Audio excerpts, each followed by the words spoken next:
Vous êtes sur NAL TV International. Mesdames et messieurs, bonjour et bienvenue à cette nouvelle édition de Midi au Caire, un programme qui vous présente tout ce qui s'est passé sur la scène égyptienne ces dernières 24 heures. On va commencer donc par le président Abdel Fattah el-Sisi qui a reçu hier au Caire une délégation des partis démocrates et républicains du Sénat américain dirigée par le sénateur Lindsey Graham. L'entretien a eu lieu en présence du ministre des Affaires étrangères Sameh Shoukry et du général Abbas Kamel, chef des services de renseignement. Auparavant, le président Abdel Fattah el-Sisi a reçu un appel téléphonique de la part du Premier ministre hollandais Mark Rutte pour examiner l'évolution de l'escalade militaire en cours dans la bande de Gaza. Les détails dans ce compte rendu. Le président Abdel Fattah el-Sisi a reçu au Caire une délégation des partis démocrates et républicains du Sénat américain, dirigée par le sénateur Lindsey Graham. L'entretien a eu lieu en présence du ministre des Affaires étrangères Sameh Shoukry et du général Abbas Kamel, chef des services de renseignement. Le porte-parole de la présidence a déclaré que le président el-Sisi a souligné l'importance que l'Égypte attache à une communication permanente avec la direction du Congrès américain dans le cadre de la coordination et de la consultation entre les deux pays sur les diverses questions. Pour sa part, la délégation américaine a affirmé que les États-Unis tiennent aux relations stratégiques avec l'Égypte, appréciant le niveau distingué de coopération conjointe entre les deux pays, surtout que l'Égypte est le principal pilier de la sécurité et de la stabilité au Moyen-Orient et dans le monde arabe. La réunion a porté sur de nombreuses questions internationales et régionales, en particulier la situation dans la bande de Gaza. Auparavant, le président Abdel Fattah el-Sisi avait reçu un appel téléphonique du Premier ministre hollandais Mark Rutte pour examiner l'évolution de l'opération militaire en cours dans la bande de Gaza. Les deux parties ont souligné l'impératif d'éviter le débordement du conflit qui aurait menacé la sécurité et la stabilité au Moyen-Orient et la nécessité de garantir l'acheminement des convois d'aide aux civils. Le Premier ministre hollandais a lui salué les efforts inlassables déployés par l'Égypte et l'organisation du sommet du Caire pour la paix. Le président el-Sisi a assuré que l'Égypte continuerait d'œuvrer pour rétablir une accalmie et mettre fin à l'escalade militaire qui pourrait avoir des séquelles désastreuses sur la région. Le président a en outre mis l'accent sur la nécessité de maintenir l'acheminement des aides humanitaires vers la bande de Gaza pour mettre fin à la souffrance accrue du peuple palestinien.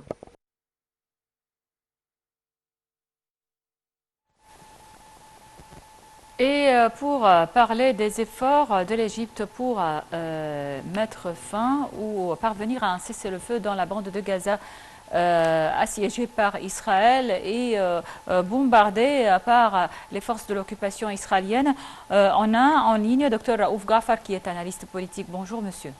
Bonjour. Alors, des démarches entreprises par l'Égypte, par le président Abdel Fattah el-Sisi, aussi par le ministre des Affaires étrangères Sameh Shoukry, qui participe aujourd'hui à la réunion ministérielle du Conseil de sécurité de l'ONU afin d'examiner et de débattre bien sûr de la situation au Moyen-Orient et surtout dans la bande de Gaza. Hier, le président el-Sisi a aussi reçu une délégation des partis démocrates et républicains du Sénat américain. Et comme vous le savez, l'Égypte, la semaine dernière, était donc le théâtre de plusieurs visites de la part de dirigeants du monde pour parler de la bande de Gaza et pour essayer de trouver une solution à ce qui se passe donc d'escalade militaire dans la bande de Gaza. Comment donc évaluez-vous les efforts entrepris par l'Égypte jusqu'à ce moment? Des efforts colossaux. Nous faisons des efforts dans toutes les directions. Comme vous l'avez dit, nous avons ôté une conférence internationale pour essayer d'aboutir à une résolution, une solution juste.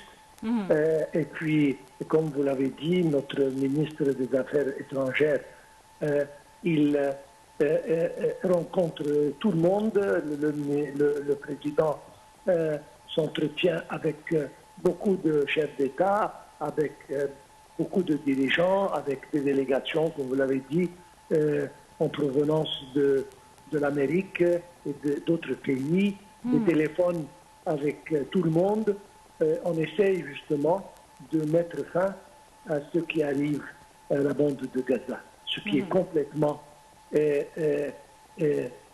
non humain. Et dans le même temps, en parallèle, nous faisons un autre grand effort pour essayer de sécuriser le passage de aide humanitaire pour les pauvres, disons, palestiniens qui sont à la bande de Gaza, sans électricité, sans carburant, sans manger, sans médicaments, sans rien. Donc des efforts dans toutes les directions, des efforts, comme je viens de dire, très très forts pour essayer de mettre fin à ce qui arrive. Oui, et pour ajouter donc, Dr Raouf Ghaffar, aujourd'hui, ce matin, un nouveau convoi de camions chargés d'aide humanitaire a traversé le terminal de Rafah en route pour la bande de Gaza. C'est le 4e convoi. Hier, donc, c'est un 3e convoi d'aide qui est entré dans la bande de Gaza.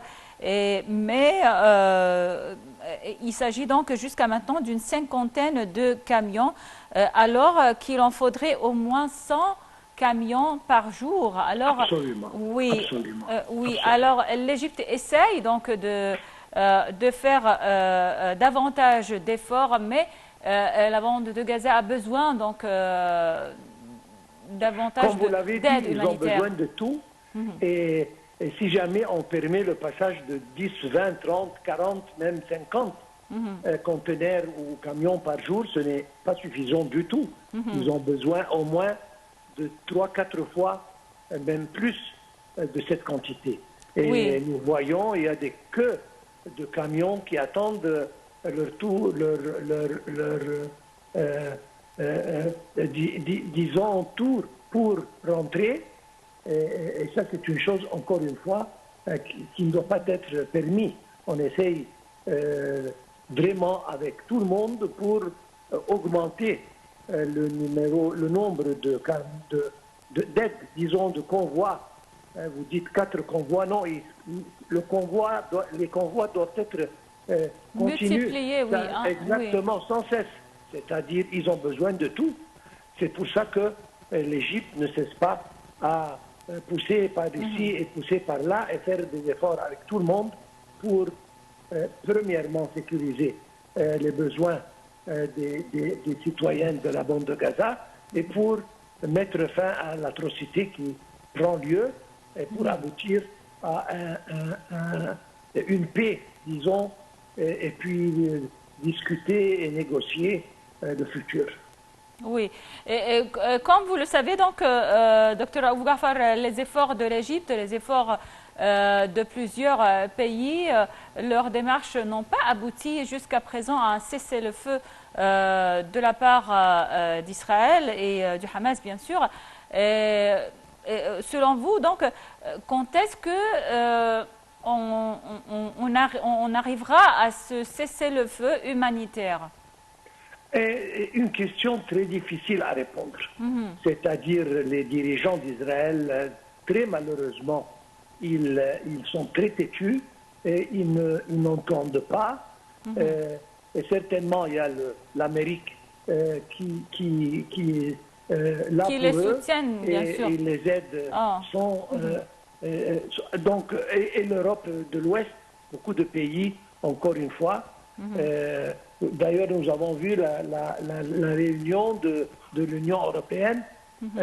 C'est divisé. Il y a des pays qui sont pro et des pays qui sont contre. Donc, c'est un dilemme malheureux. Mais j'espère que les pays occidentaux peuvent convaincre Israël de cesser ce qu'ils font, accepter les aides humanitaires d'un côté, et puis cesser le feu de l'autre, et arrêter les massacres qui arrivent. Oui, surtout qu'Israël ou les dirigeants israéliens menace ces derniers jours de mener une opération terrestre d'envergure dans la bande de Gaza. Oui, certainement. Mais moi, je pense que ça, ce sont des menaces. Parce qu'ils calculent qu'est-ce qui peut arriver si jamais ils font ça. Donc, ils hésitent un tout petit peu. Et j'espère qu'ils oublient ce qu'ils ont en tête à propos de cette invasion qu'ils contemplent exécuter. Voilà. Oui, on l'espère bien sûr. Alors, docteur Raouf Ghaffar, merci beaucoup pour votre intervention. Il passait une excellente journée. On continue donc avec nos nouvelles et comme on a mentionné, le ministre des Affaires étrangères, Sameh Shoukry, participe aujourd'hui à la réunion ministérielle du Conseil de sécurité de l'ONU afin de débattre de la situation au Moyen-Orient. Le chef de la diplomatie doit prononcer le discours de l'Égypte devant le Conseil au cours duquel il doit étaler la vision égyptienne et son évaluation de la recrudescence militaire dangereuse que subit la bande de Gaza. Selon le communiqué, l'Égypte appelle à un arrêt immédiat de l'agression israélienne perpétrée contre le peuple palestinien, en plus des efforts déployés par l'Égypte afin de mettre fin à l'effusion du sang et garantir la protection des civils résidents de la bande de Gaza tout en y acheminant périodiquement les aides humanitaires. Monsieur Shoukry doit en outre expliquer les efforts adoptés par l'Égypte afin de contenir le conflit et prévenir contre les séquelles de son débordement incontrôlable.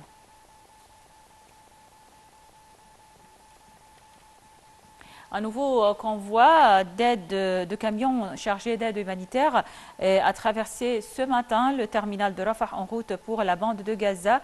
Et hier, un troisième convoi d'aide est entré dans la bande de Gaza, pilonné et assiégé par Israël. Samedi et dimanche déjà, 34 camions avaient traversé Rafah.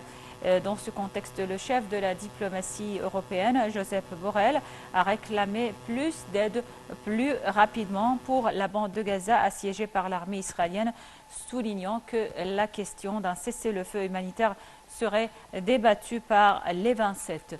Les détails dans ce compte rendu. Un troisième convoi d'aide est entré dans la bande de Gaza, pilonné et assiégé par l'occupation israélienne. Samedi et dimanche, déjà 34 camions avaient traversé Rafah, selon un responsable du Croissant Rouge égyptien.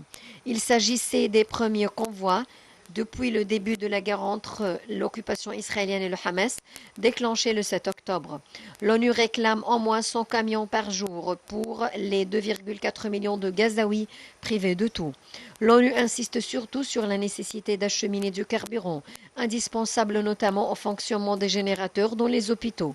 Soumise à un blocus israélien terrestre, aérien et maritime depuis que le Hamas y a pris le pouvoir en 2007, la bande de Gaza est placée depuis le 9 octobre en état de siège complet par Israël, qui a coupé l'eau, l'électricité et l'approvisionnement en nourriture. La situation humanitaire est catastrophique, selon l'ONU, dans ce territoire de 362 km². Dans ce contexte, le chef de la diplomatie européenne, Josep Borrell, a réclamé plus d'aide, plus rapidement pour la bande de Gaza, assiégée par l'armée de l'occupation israélienne, soulignant que la question d'un cessez-le-feu humanitaire serait débattue par les 27. Il a souligné que les quelques dizaines de camions qui étaient passés de l'Égypte vers Gaza étaient insuffisants. M. Borrell s'exprimait à son arrivée au Luxembourg pour une réunion des ministres des Affaires étrangères de l'Union européenne. Je pense qu'une pause humanitaire est nécessaire pour permettre à l'aide humanitaire d'être distribuée, a-t-il déclaré. Selon M. Borrell, cette hypothèse, réclamée par le patron de l'ONU Antonio Guterres, sera au menu de discussion au Luxembourg, mais aussi à Bruxelles, où les dirigeants des 27 doivent se retrouver en sommet jeudi et vendredi.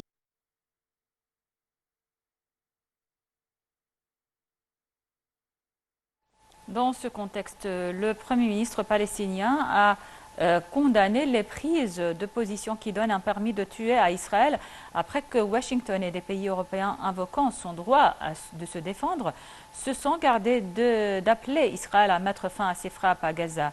Mohamed Shtaye a déclaré à l'ouverture d'une réunion du gouvernement palestinien à Ramallah en Cisjordanie occupée que ce qu'il entend de la bouche des dirigeants de l'occupation sur les préparatifs pour une invasion terrestre signifie davantage de crimes, d'atrocités et de déplacements forcés. Selon la Maison-Blanche, le président américain Joe Biden et les dirigeants des principales puissances occidentales avec lesquelles il s'est entretenu ont réitéré leur soutien à Israël tout en appelant au respect du droit humanitaire international.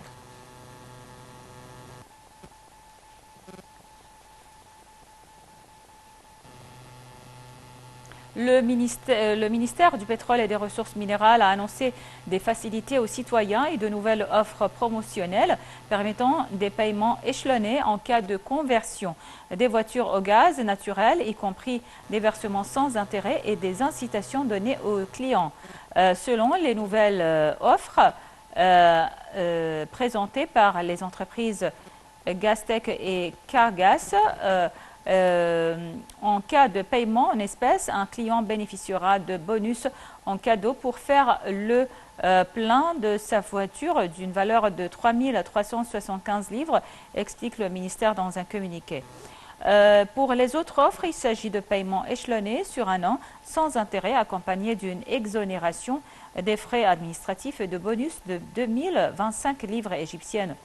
Les nouvelles facilités visent à réduire les fardeaux qui pèsent sur les citoyens et à offrir diverses incitations aux propriétaires de voitures afin de les encourager à utiliser le gaz naturel.